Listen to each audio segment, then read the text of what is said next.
আমার এই 20 দিনের এক্সপেরিয়েন্স থেকে বলতে চাই যে আমি জব কুইট করে এখানে এসেছি, যে আমার এটা অবশ্যই হচ্ছে আমার বিফলে যায়নি। শুধুমাত্র আইএলটিএস এর স্টুডেন্টদের জন্য না, এটা হচ্ছে যারা স্পোকেনে আছে। আসলে আমি যে সিস্টেমটা দেখেছি, এখানে আজকে আপনাকে ইংলিশে কথা বলতেই হবে, যেটা আমাকে বেশি টাচ করেছে। যে হ্যাঁ, ওরা যেটা হচ্ছে অ্যাডভার্টাইজমেন্ট করছে, একদম এগেনস্টে সেম সার্ভিস দিচ্ছে। আমার নাম পাপিয়া মৃদা পিহু। আমি প্র্যাকটিক্যাল ইংলিশের 9th ব্যাচ আইএলটিএস এ আছি। আমরা তো এখানে আসলে একটা গোল নিয়ে আসছি প্র্যাকটিক্যাল ইংলিশে, রাইট?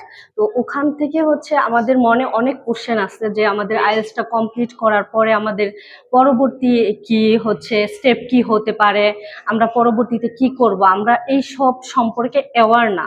দ্যাটস ওয়াই আমাদের ম্যাম হচ্ছে এটা অ্যারেঞ্জ করেছে একটা এজেন্সির সাথে, যাতে আমরা আমাদের যত কনফিউশন আছে, যত কোশ্চেন আছে, কোয়ারিজ আছে, যাতে আমরা ওইগুলো ক্লিয়ার করতে পারি। According to me, it's actually a huge thing because যদি এইটা আসলে আজকে অর্গানাইজ করা না হতো, স্পেশালি আমি জানতাম না আসলে যে আমার জন্য কোন কান্ট্রিগুলা আমার জন্য একদম অ্যাপ্রোপ্রিয়েট, কোন কান্ট্রির জন্য কোন রিকোয়ারমেন্ট, আমার আইএলটিএসটা কেমন লাগবে, আমার একাডেমিক কোয়ালিফিকেশন কি, আমার পরবর্তী ফার্দার যে এডুকেশন ওখানে কি প্রভাব ফেলতে পারে কিনা, এসব সম্পর্কে জানতাম না। তো এই আয়োজনটা আমার জন্য খুবই ফ্রুটফুল। যখন একটা স্টুডেন্ট আসলে চিন্তা করে যে আমি বাহিরে যাব, তখন ফার্স্ট যে রিকোয়ারমেন্টটা আসে সেটা হলো আইএলটিএস।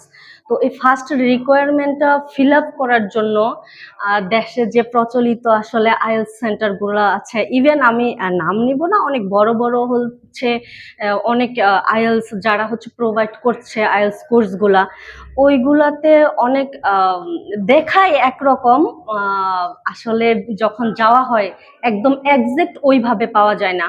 তো আমি অন্যদের পার্সপেক্টিভ থেকে বলতে পারবো না, কিন্তু আমার যে পার্সপেক্টিভ সেখান থেকে বলবো, আমি বিবিএ কমপ্লিট করা একটা মেয়ে, আমি হচ্ছে জব করছিলাম একটা রিনাউন্ড অর্গানাইজেশনের সাথে। তো আমি কেন এখানে আসলাম? আমার জন্য তো ইভেন আমার হচ্ছে পড়াশোনা, জব লোকেশন সব বনানী গুলশানে। আমি এইখানে আসার একটাই কারণ, আমি আসলেই ঈশা ম্যামের যে ইন্টারভিউ দেখেছিলাম, অ্যাকর্ডিং টু মি, আমি ফেসবুকে ওনার ইন্টারভিউ দেখেছিলাম, ওখানে আমার প্রত্যেকটা কথা আমাকে টাচ করেছে।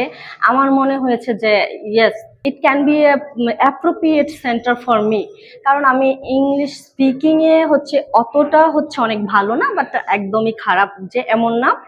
তবে এখানে আসার পরে আমি যেটা দেখেছি, যেটা পাই টু পাই, ওনার কথা এবং কাজ, যেই কারিকুলামটা আছে, যেইভাবে এটা হচ্ছে ডিজাইন করা হয়েছে, এটা যে কোনো স্টুডেন্টের জন্য অনেক ভালো একটা সেন্টার হতে পারে, যদি অ্যাকচুয়ালি কেউ হচ্ছে শিখতে আসে। শুধু আইএলটিএস যে এখানে অনেক খুব তাড়াতাড়ি হচ্ছে অনেক, আমার মাত্র জার্নিটা শুরু হয়েছে, মাত্র 20 দিনের একটা জার্নি আমার। তো এখান থেকে আমি বলতে পারি, আমি প্রাউডলি বলতে পারি যে আমি প্র্যাকটিক্যাল ইংলিশের স্টুডেন্ট। আমি অ্যাকচুয়ালি এটা এই আইডিটা হচ্ছে আমি যে বেয়ার করছি, এটা আমার কাছে অনেক বেশি ভ্যালুয়েবল। আর শুধুমাত্র আইএলটিএস এর স্টুডেন্টদের জন্য না, এটা হচ্ছে যারা স্পোকেনে আছে। আসলে আমি যে সিস্টেমটা দেখেছি, এখানে আজকে আপনাকে ইংলিশে কথা বলতেই হবে, যেটা আমাকে বেশি টাচ করেছে। যে হ্যাঁ, ওরা যেটা হচ্ছে অ্যাডভার্টাইজমেন্ট করছে, একদম এগেনস্টে সেম সার্ভিস দিচ্ছে।